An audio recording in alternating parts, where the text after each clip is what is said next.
Pada tahun 1946, Nikah Belanda kewalahan menghadapi para gerilyawan yang ada di Sulawesi Selatan. Gerilya-gerilya di wilayah itu yang dipimpin pemuda seperti Andi Sele, Andi Sose, Andi Malaka, Walter Mongisidi dan yang lainnya membuat Kolonel E.G. de Vries menilai situasi sudah demikian buruk di Sulawesi Selatan. Satuan militer Belanda di Sulawesi Selatan tentu tidak sebanyak yang ada di Jawa.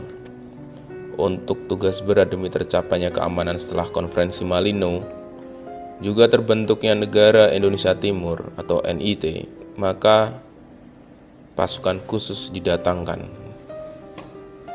Pada tanggal 5 Desember 1946, sebuah tim khusus, unit khusus tiba di Makassar. Komandannya adalah Letnan 1 Raymond Paul Pierre Westerling. Dalam autobiografinya yang versi Inggris yang berjudul Challenge to Terror 1953, Westerling menyebut, "Aku dikejutkan pada kedatanganku di Makassar. Aku diserai pangkat sebagai kapten. Aku 27 tahun pada saat itu, kapten muda dalam tentara Hindia Belanda."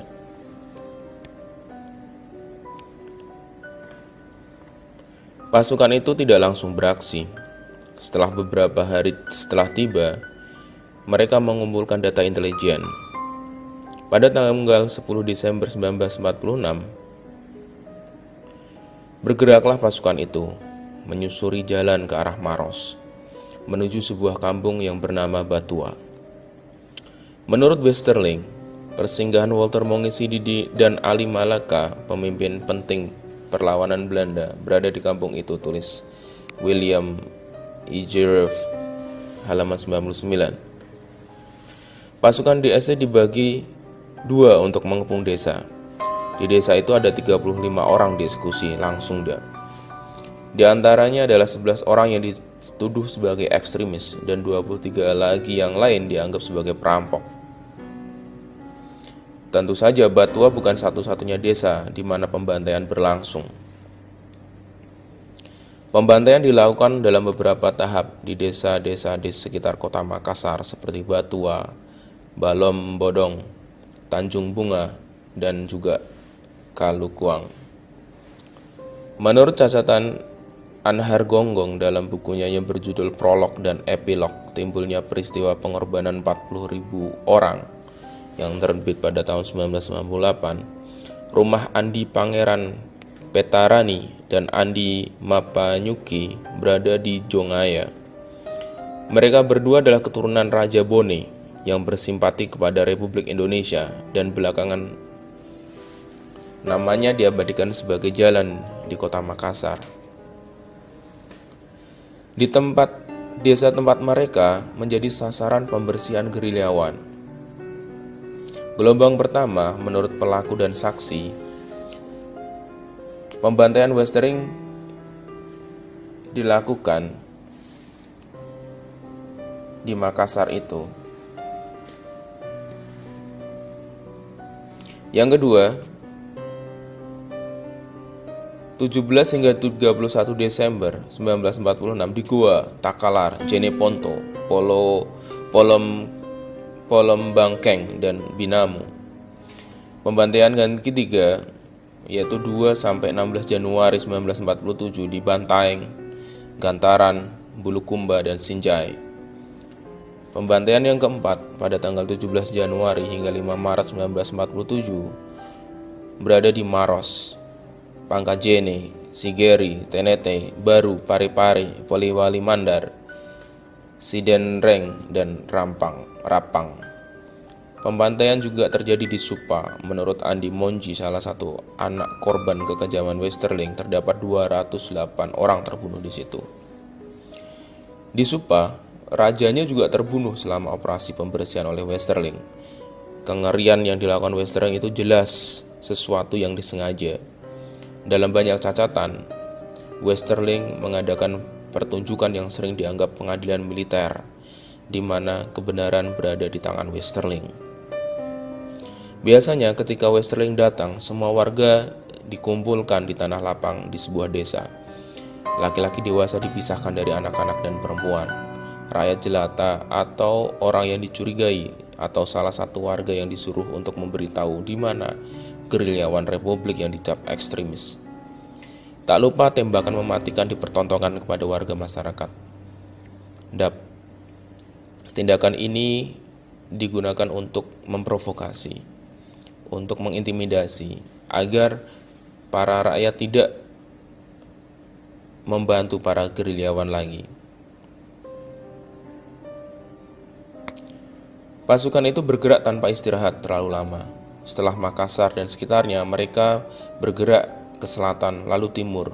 Setelah Bulukumba, mereka bergerak ke arah utara, Sinjai. Dari Sinjai ini mereka bergerak ke daerah yang lebih utara lagi, yaitu Maros, dan kemudian bergerak ke utara.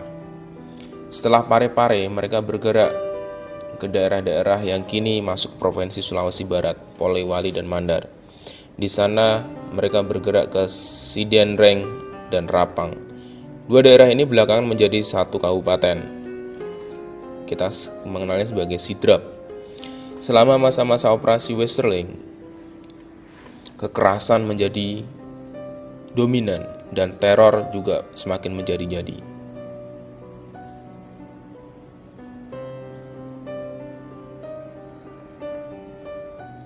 Belum sampai 2 minggu setelah kedatangan pasukan khusus yang dipimpin oleh Westerling, Sulawesi sudah berubah total. Tulis Dominic Venner dalam Westerling di Inling yang terbit tahun 1982. Tentu saja dengan meninggalkan korban yang diperkirakan jumlahnya ribuan, mana di angka 40.000 jiwa menurutnya. Menurut Westerling sendiri ketika diwawancari, dia hanya membunuh sekitar 600 orang. Namun versi Angkatan Darat mengatakan bahwa Westerling telah membantai 1.700 orang. Menurut versi Anggar Gonggong yang ditulis dalam bukunya, korbannya mencapai 10.000 orang. Dan menurut versi pemerintah Belanda sendiri yang diterbitkan pada tahun 1969, ada sekitar 3.000 orang. Namun menurut Kahar Muzakar mengatakan bahwa korbannya mencapai 40.000 orang. Berapapun jumlahnya pada saat itu, nama Westerling sudah menjadi salah satu aktor dalam kejahatan perang yang membunuh banyak ribuan orang di Indonesia. Dan kontroversinya adalah ketika Westerling meninggal, mati, prasasti atau batu nisannya di situ ditulis sebagai dalam bahasa Indonesia, rakyat memberi gelarnya Ratu Adil. Itu adalah kontroversi yang luar biasa.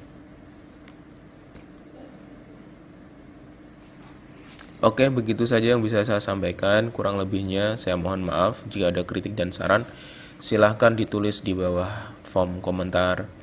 Dan jangan lupa like ataupun subscribe untuk mendukung keberlangsungannya channel ini. Thank you for watching. Assalamualaikum warahmatullahi wabarakatuh.